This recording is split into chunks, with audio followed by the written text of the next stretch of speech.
What's going on, guys? Taters from TeamSlopyTaters here today to give you guys a deck profile of my Fire King deck. I've had new inspiration from the deck coming from Mickey Vlogs. Not too long ago, he posted a deck list of his Fire King budget build, and I really liked it. It gave me a lot of insight on how I wanted to play the deck because I don't want to spend a shit ton of money on Wolf Barks. And it kind of revitalized my interest in the deck because I love the deck and I love playing it. I've never been able to really play it competitively how I want to.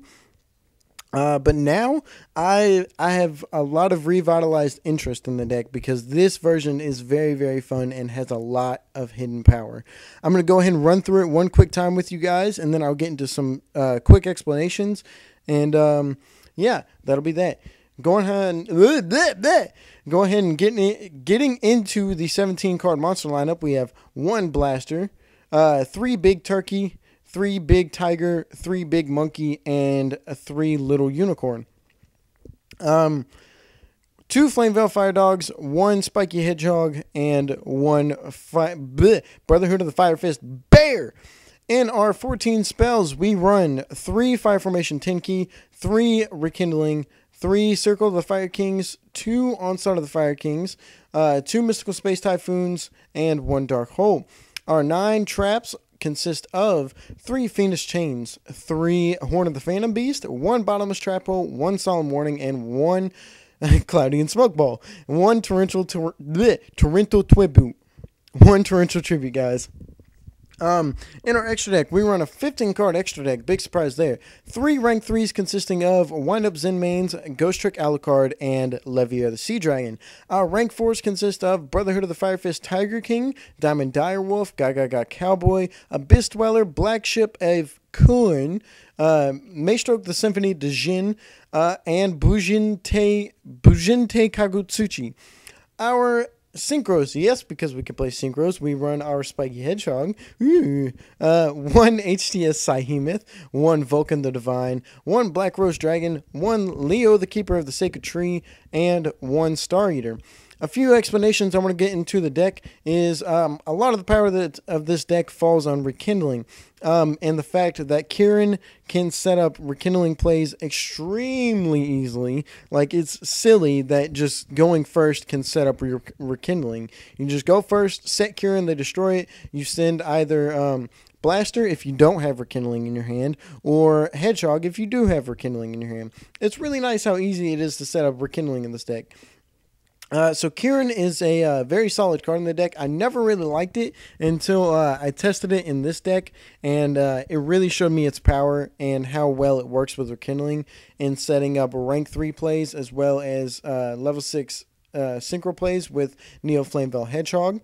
Neo Flamevale Hedgehog plays a very pivotal point in the deck with the fact that you can play some of the most powerful synchros in the game, consisting of Star Eater, Leo, and Black Rose. Black Rose is fantastic in this deck, and so is Leo and Star Eater. Star Eater is more of a fallback play. If going for Star Eater offers more advantage than using your Garunix, because the only way you can make Star Eater in the deck is by Spiky Hedgehog and Big Turkey.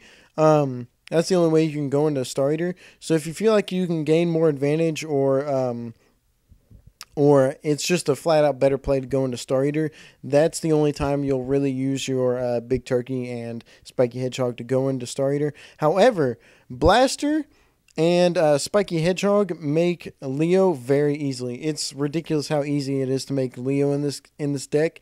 And Leo is a very powerful card right now. Like, I don't think a lot of people are really seeing how good this card is. You can sit on this card for a long time, and the power only excels in this deck because it forces your opponent to deal with. Your opponent cannot play the game until they deal with Leo, the Keeper of the Sacred Tree, and that is excellent for this deck, because that means they've wasted resources on dealing with your Leo, the Keeper of the Sacred Tree, that they could have used dealing with Garunix or your Kindling plays. So that's very fantastic that Leo can just bait things out like that. 3 Horn of the Phantom Beast. The reason I'm playing this card is because it's a good card for grinding out and baiting back row. If you can force your opponent to deal with your little monsters, rather than dealing with your Garunix or your Rekindling plays and waste resources on like a Fire Dog that has Horn of the Phantom Beast on it, that's excellent. The more back row you bait out in this deck, the better. Another very solid point to point out with Horn of the Phantom Beast is if you open with Fire Dog, it used to be bad. Like if you were going first and you had Fire Dog in your hand, that was just a dead card. It offered no use to you whatsoever. But now, if you open up with Fire Dog and one of your 3 Horn of the Phantom Beast, you can almost in the most perfect situation, not all the time it's going to happen, but in a perfect situation, you can go +3 off of just having Fire Dog and Horn of the Phantom Beast. Because you can go first turn, summon Fire Dog, set Horn of the Phantom Beast behind it, and in a perfect world, they'll attack into Fire Dog trying to get over it. You'll go damage step, activate Horn of the Phantom Beast, destroy their monster for a +1, draw a card for a +2, and special summon a monster off of Fire Dog for a +3. It's pretty ridiculous, and I love it a lot. 3 Fiendish Chain. Me and this card have had a love-hate relationship for the longest time. And I finally came to the conclusion that I was just flat out playing the card wrong. I was not good with Fiendish Chain,